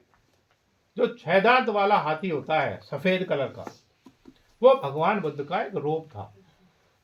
एक जन्म में भगवान बुद्ध क्या थे, सफेद हाथी के रूप में थे जिसके 6 दांत थे। जो एक रानी थी उसने क्या करा, अपने जो वो थे जो शिकारी होते हैं, मतलब उनको पकड़ के लाने को, उसके खूबसूरती से प्रभावित होकर के उसने कहा कि उसके दांत तोड़ करके ले आइए। दांत तोड़ने के लिए वो गया, उसने ढूंढता रहा, घूमता रहा, लेकिन उसे उसके दांत नहीं मिले, हाथी नहीं मिल पाया। फिर उसने गुहार लगाई और उसको हाथी ने उसकी गुहार सुनी, क्योंकि वो भगवान बुद्ध का रूप था। वो उसके सामने आकर के खड़ा हो गया और उसने कहा कि भाई मुझे एक दांत लाने का आदेश हुआ है। उसने बिना मारे ही अपने दांत उसे दे दिए। उसने थाल में सजाए, सजा करके महल में ले आया। उसका नाम है, याद नहीं आ रहा मुझे। महल में ले आया, जैसे उस थाल पे से उसने कपड़ा हटाया तो जो रानी थी वो एकदम से मूर्छित हो गई, क्योंकि वो किसी जन्म में उनकी पत्नी थी। तो वो उसका वर्णन है इसमें। आगे है 10वीं नंबर की गुफा में है ये चित्र। श्याम जातक चित्र की आकृतियां किसकी कला से कुछ मिलती जुलती हैं। भरहोत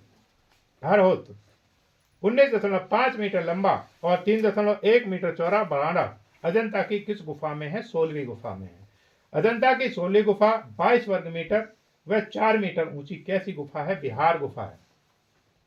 भगवान बुद्ध की मूर्ति तथा उनसे संबंधित चित्र अजंता की किस गुफा में है? 16वीं गुफा में है। अजंता की गुफा संख्या 16 के प्रसिद्ध चित्रों के नाम लिखिए।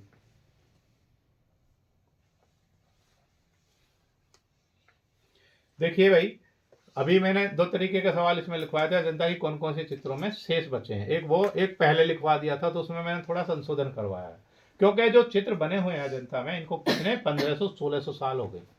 अब इतने साल में इन कलरों में कुछ तो कमी आई होगी। अब दीवारें हैं, वहां पर वो भित्तियां हैं, आप उनके बारे में पढ़ लिख चुके हैं, आप जानते हैं। आप जब देख रहे हैं तो आपको वो समझ में आ जाएगा।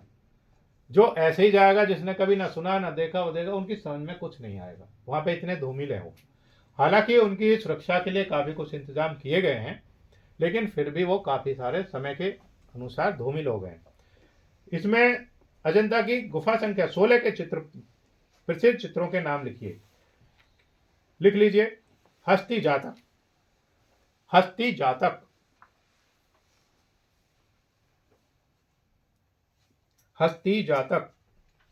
महाउम्मग जातक,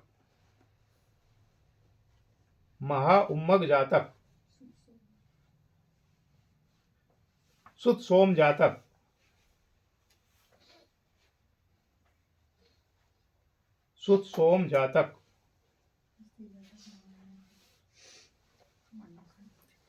मरणासन्न राजकुमारी,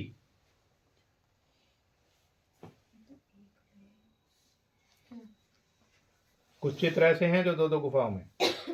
मरणासन्न राजकुमारी,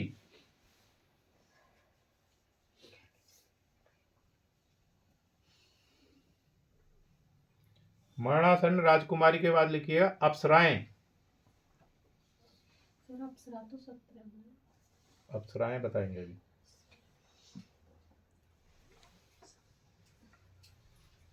अप्सराएं कोई निश्चित चित्र नहीं है। अप्सराएं किसी में भी गुफा बनाई जा सकती थी।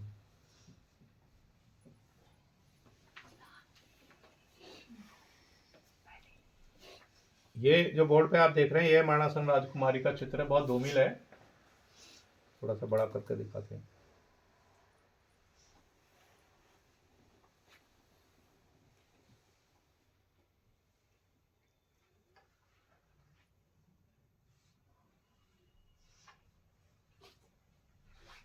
बहुत हल्का सा दिखाई दे रहा होगा। चलिए, मरणासन राजकुमारी में क्या है पहले लिख लीजिए। आप सराय लिख दिया। उपदेश देते हुए बुद्ध, हाथियों का जुलूस,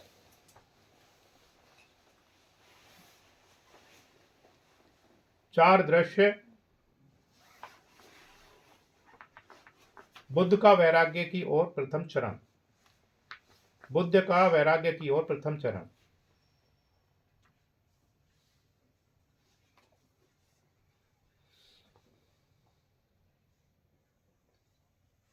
देखिए, मरणासन राजकुमारी में क्या है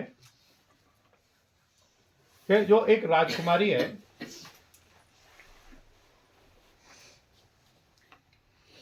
वो किसी वियोग में है। उस वियोग में होते होते वो मरणासन्न स्थिति में पहुंच गई है। उसके परिवार वाले लोग वहाँ उसके आसपास खड़े हैं। एक दासी है जो उसका पंखा झल रही है। और इस मरणासन्न राजकुमारी चित्र में कैसा रंग भरा हुआ है? पीला। पीलापन किसका प्रतीक है? वहां पर बीमारी का। वो काफी लंबे समय से वो बीमार है। तो ये इस चित्र की विशेषता है। इस चित्र का नाम है मरणासन्न राजकुमारी। बेहद इंपॉर्टेंट सवाल है और पेपर में आता भी है, पेपर में आएगा। मरणासन्न राजकुमारी चित्र कौन सी गुफा में है? अजंता की। इस तरीके से आएगा। फिर 4 दृश्य है। जो 4 दृश्य है जिनको देख करके भगवान बुद्ध को वैराग्य प्राप्त हुआ था। जब जो राजकुमार थे, ध्यान से सुनिएगा, जो इनके पिता थे, किसके? भगवान बुद्ध के जो पिता थे, उन्होंने बता दिया पुत्र आपको पुत्र की प्राप्ति होगी और वह पुत्र जो है वैराग्य को प्राप्त कर लेगा। इनकी माँ ने एक स्वप्न देखा। माँ का क्या नाम था? माया देवी। माया देवी का स्वप्न एक चित्र भी है। एक उन्होंने स्वप्न देखा कि उन्होंने संतों को देखा था उसमें और सफेद हाथियों को देखा। इस तरीके से कोई वो देखा था। उसका अर्थ जानने के लिए उन्होंने बड़े बड़े विज्ञानियों को वहां पर बुलाया था दरबार में। तो उस दरबार में बुलाया, उसका अर्थ पूछा गया तो तब बताया पुत्र तो होगा लेकिन वो कैसा? वैराग्य को प्राप्त कर लेगा। इन्होंने सोचा पुत्र को सांसारिक जीवन में जाने ही नहीं देंगे हम, तो वो वैराग्य को प्राप्त कैसे कर लेगा। तो इन्होंने उसका लालन पालन उसके महल के अंदर ही किया और बाहर उसको जाने नहीं देते थे। एक दिन जब ये 15-16 साल के हो गए तो इन्होंने इच्छा जाहिर की। एक चन्ना था तो सारथी था। चन्ना को बुलाया। चन्ना से कहा कि भाई चन्ना, मुझे महल के बाहर देखना है, क्या है। उन्होंने महाराज को सूचना दी कि महाराज ये राजकुमार ने इस प्रकार की अपनी इच्छा जाहिर की है। तो जो चन्ना था उन्होंने कहा कि जाओ पूरे राज्य में मुनादी करवा दिया जाए, साफ सफाई करा दी जाए, कोई व्यक्ति इधर उधर मतलब दिखाई ना दे ताकि इनका हृदय परिवर्तित हो जाए। ऐसा ही किया गया सारे महल में। और महल के बाहर जहाँ तक राजकुमार को घूमना था सब में झंडे लगवा दिए गए और सब में साफ सफाई करा दी गई। उसके बाद चन्ना रथ लेकर के आया, उस पर बैठाया इसको और बिठा करके महल के बाहर ले आया। चलो राजकुमार, आज आपके लिए पूरे महल का भ्रमण करवा दिया जाता है और पूरे राज्य में घुमाया जाता है। तो वो लेकर के गए। सबसे पहले उन्होंने जैसे ही चले तो एक था वृद्ध व्यक्ति। वृद्ध किसको कहेंगे? जो बूढ़ा व्यक्ति, क्योंकि वो कभी उससे वाकिफ नहीं थे। उन्होंने पूछा चन्ना ये क्या है? उन्होंने कहा महाराज राजकुमार एक वृद्ध व्यक्ति है। एक उम्र के साथ उम्र बढ़ते बढ़ते एक दिन स्थिति ऐसी आती है और एक दिन ये स्थिति आपकी भी हो जाएगी। उन्होंने उससे सच्चाई से अवगत करवा दिया। फिर उसी के बाद क्या था? दूसरा था एक बीमार व्यक्ति देखा। जो बीमार व्यक्ति था वो 6 रोग से पीड़ित था और एक साइड में लेट करके करा रहा था। बाय चांस उसको देख लिया चन्ना ने। वो चन्ना से पूछा चन्ना ये क्या है? उसने कहा एक बीमार व्यक्ति है जो 6 रोग से पीड़ित है। वो राजकुमार उससे उतरे रथ से और उसको उठाने के लिए चले। तो उन्होंने चन्ना ने रोक दिया। चन्ना कि राजकुमार ऐसा नहीं करना, जो उसको बीमारी है आपको भी लग जाएगी और एक दिन आपकी स्थिति ऐसी हो जाएगी। उनका जो हृदय था वो बहुत ही ज़्यादा उसमें कष्ट हुआ हृदय में। उसके बाद उसने एक किसको? सन्यासी को देखा। सन्यासी को देखा कि सफ़ेद कलर के वस्त्र पहने हुए हैं और कहीं जा रहे हैं। उन्होंने कहा चन्ना ये क्या है? कि ये सांसारिक जीवन से मुक्त हैं, इनको किसी चीज़ से कोई लेना देना नहीं है और ये केवल ज्ञान की खोज में रहते हैं। अगर आप ज्ञान की खोज में जाएंगे तो सारे दुखों से दूर हो जाएंगे। उसके बाद फिर आगे चले। आगे क्या था? एक सब जल रहा था। उसने पूछा भाई चन्ना ये क्या है? चन्ना ने जवाब दिया लास्ट आदमी का अंत है। सारे भ्रमण करने के बाद एक दिन हर आदमी की स्थिति यही आती है कि वो जा करके अंतिम संस्कार उसका कर दिया जाता है। इन सब बातों को देखने के बाद उन्होंने चन्ना से मना कर दिया कि चन्ना मुझे और कुछ नहीं देखना और महल में वापस चलो। महल में वापस गए। वीणा थी, वो बजाते रहे। बहुत ही ज़्यादा व्यथित हो गए। व्यथित होने के बाद इन्होंने निश्चय किया कि मैं इन दुखों का समूल नाश करने का मंत्र खोजूंगा। इन दुखों से किस प्रकार से मुक्ति हो सकती है इसका मैं इसकी खोज करूंगा। वो अपनी पत्नी को, अपना पुत्र हो चुका था, पत्नी थी इनकी, पत्नी भी शादी भी थी कि इसीलिए जल्दी करी थी ताकि वो सांसारिक जीवन में फंस जाए और वो संन्यास प्राप्त ना करें।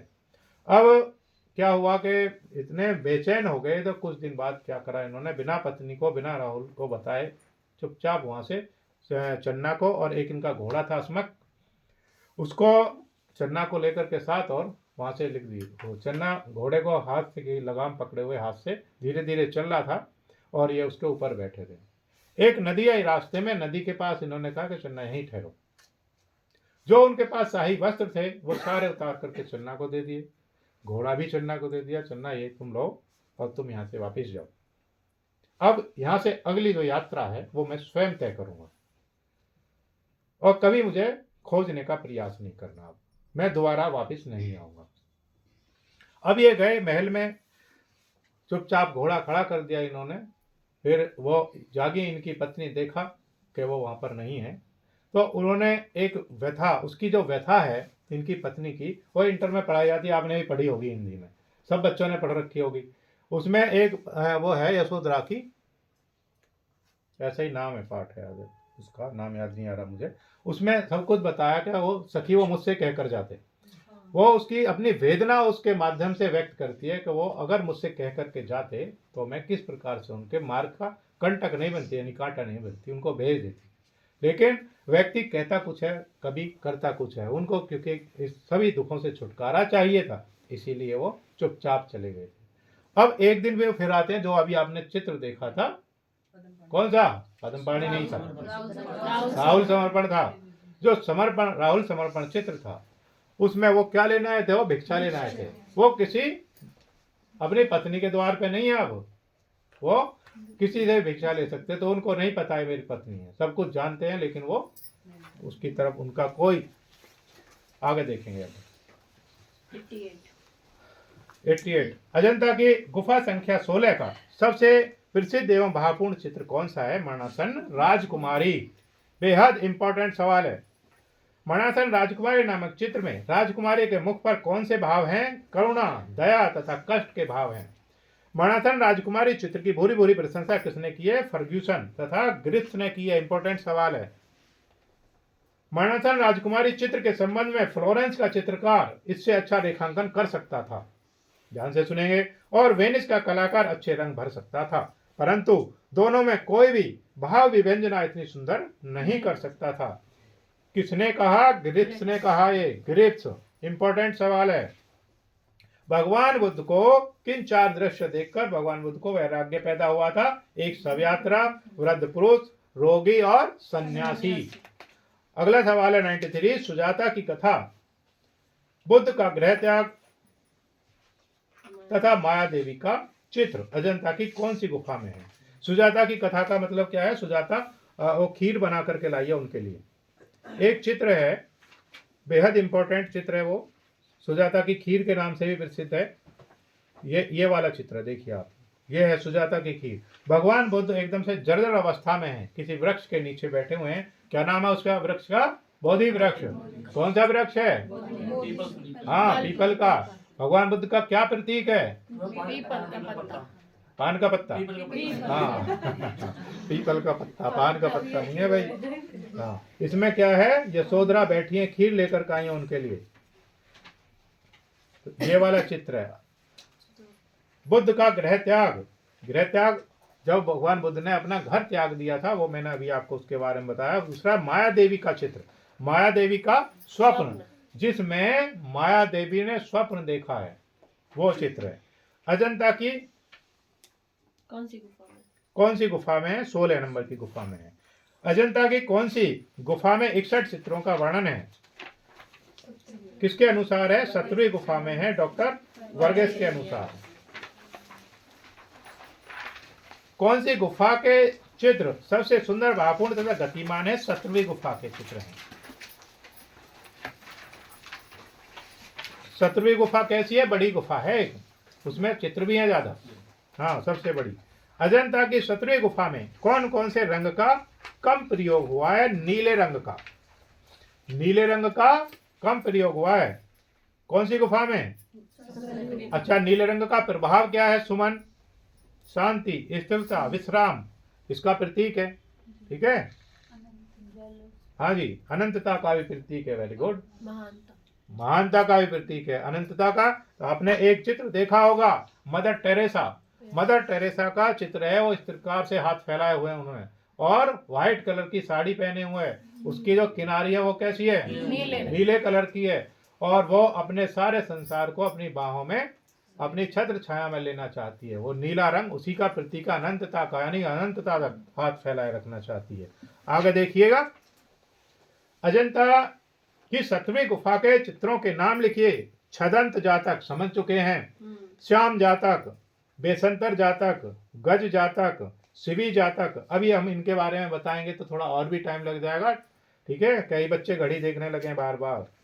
शिवी जातक, हंस जातक, महाकपि जातक और मृग जातक, इनके बारे में सुनना और जानना चाहिए जरूर। अगला है 17वीं गुफा के चित्रों में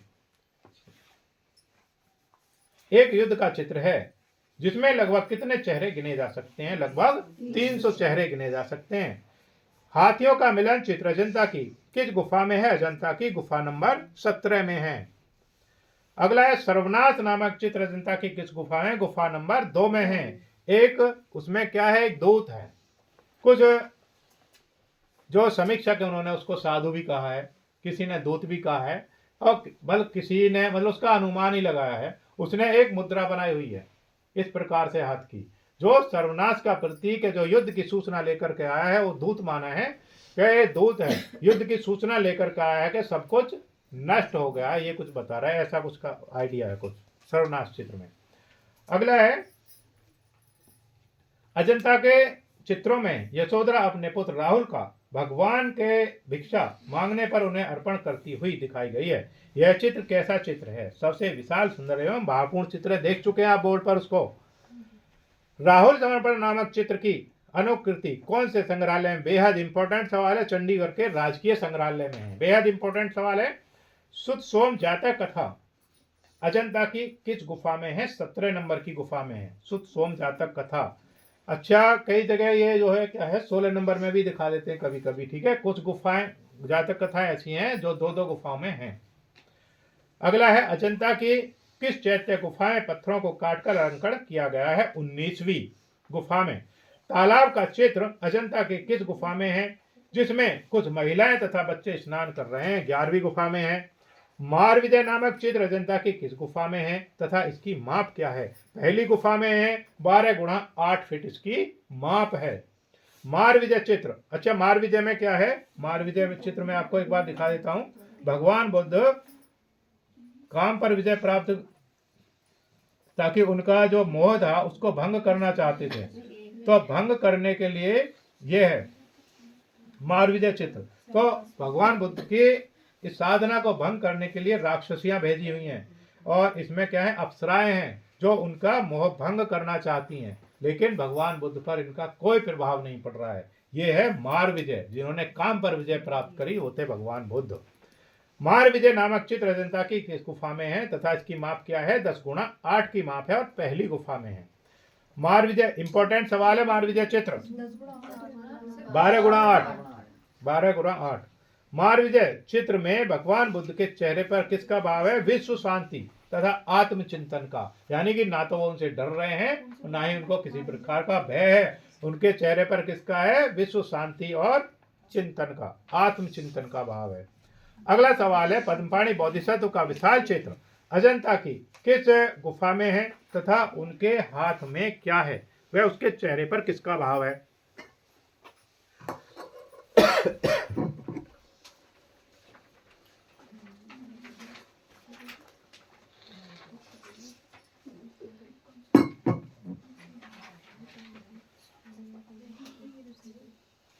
पद्मपाणि बोधिसत्व चित्र किस मुद्रा में है भाई? हाँ, त्रिभंगी मुद्रा में है।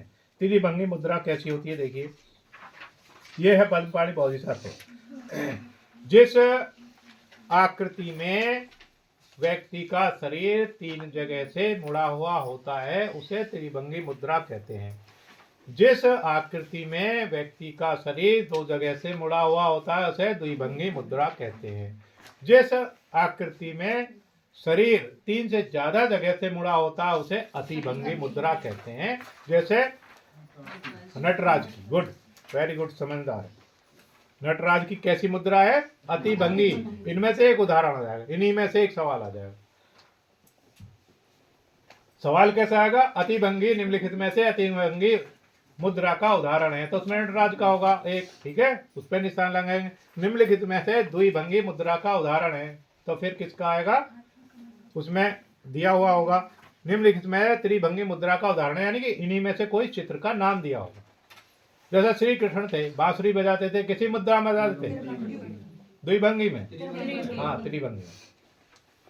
अजंता की गुफा संख्या 1 का चित्र वज्रपाणि बोधिसत्व के चित्र में मुकुट किस चीज का बना हुआ है? सहस्त्रों मोतियों का बना हुआ है। देखिए, जो इसका जो है मुकुट, वो सहस्त्रों मोतियों का बना हुआ है। चंपे जातक कथा के अनुसार बोधिसत्व एक जन्म में क्या थे? नागराज थे।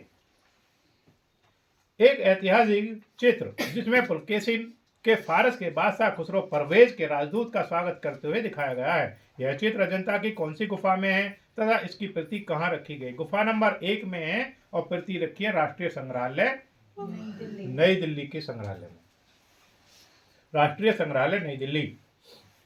113 नंबर सवाल है, एक हाथ में कमल लिए स्त्री, सारणों का युद्ध, शिवी जातक। फिर आ गया शिवी जातक। शिवी जातक क्योंकि क्या है? राजा शिवी से संबंधित है। विरहाकुल राजकुमारी या माणासन राजकुमारी, ये एक ही है, ठीक है। आदि चित्र किस गुफा में है? अजंता की पहली गुफा में है, पहली गुफा में है। इंपॉर्टेंट सवाल है। माया देवी का स्वप्न, महाहंस जातक कथा, बुद्ध का जन्म। एक प्रश्न में इसमें कई उत्तर हैं, ठीक है। एक प्रश्न में 4-4, 5-5 प्रश्न है, इसलिए आप इसको समझिएगा। सवाल 125 है, लेकिन ये 300 सवाल है इसमें। दूसरी गुफा में है। 115 नंबर सवाल देखेंगे। अजंता की गुफा संख्या 2 में वृद्ध साधु का प्रसिद्ध चित्र है, जिसमें साधु के एक हाथ में लाठी तथा दूसरे हाथ में की मुद्रा किसका भाव प्रकट करती है? सर्वनाश का। ये वाली मुद्रा है, ठीक है, ये सर्वनाश की मुद्रा है, यानी सब कुछ खत्म हो चुका है। झूला झूलती राजकुमारी, क्षमा याचना, स्तंभ के सहारे खड़ी हुई स्त्री, मनुष्य की अजंता की किस गुफा में है? झूला झूलती राजकुमारी दूसरी गुफा में है। क्षमा याचना चित्र का दूसरा नाम कौन बताना चाहते हैं? हाँ, शांतिवादी, वेरी गुड। और हाँ, मृत्यु दंड। उसमें क्या है? चित्रकार जो है, जो भी चित्रकार है, उसने चित्र की खूबसूरती बनाए रखने के लिए उसमें जो ये थे, ये जो रानियां थी, रानियां कथा सुनने के लिए चली जाती हैं। एक राज्य था, उसमें भगवान बुद्ध कथा करने के लिए आए हुए थे, यानी कि उपदेश देने के लिए आए हुए थे। इन रानियों को पता चला, ये रानियां क्या था, राजा गया था शिकार के लिए। फिर रानियों ने देखा कि राजा शिकार से आने से पहले वहां से वापस आ जाएंगे, लेकिन जो कथा में इतनी मग्न हो गई कि उनको समय का कोई ध्यान नहीं रहा। जब वहां से कथा से वापस लौटी, देखा राजा हाथ में तलवार लिए बैठा हुआ है, सिंहासन पर, एक हाथ में तलवार, एक पैर नीचे, और लेकर गुस्से में भुना हुआ बैठा कि जैसे ही आज आएंगी रानियां उनका कत्ल करना है, यानी सर धड़ से अलग कर देना है। आ जाती हैं और आकर इससे क्षमा याचना करती हैं। जब उनकी मौत उन्हें सामने दिखाई देती है, हाथ में तलवार, तो उनका चेहरा, जब मौत सामने आती है तो चेहरा कैसा होता है? चेहरा का कांतिहीन हो जाता है, बुझा हुआ हो जाता है, डर के भाव आ जाते हैं। चित्रकार की ये विशेषता रही है कि उसने जो चेहरा है हाथों से इस तरीके से उन स्त्रियों का ढक लिया और क्षमा याचना के लिए नीचे बैठी हुई है।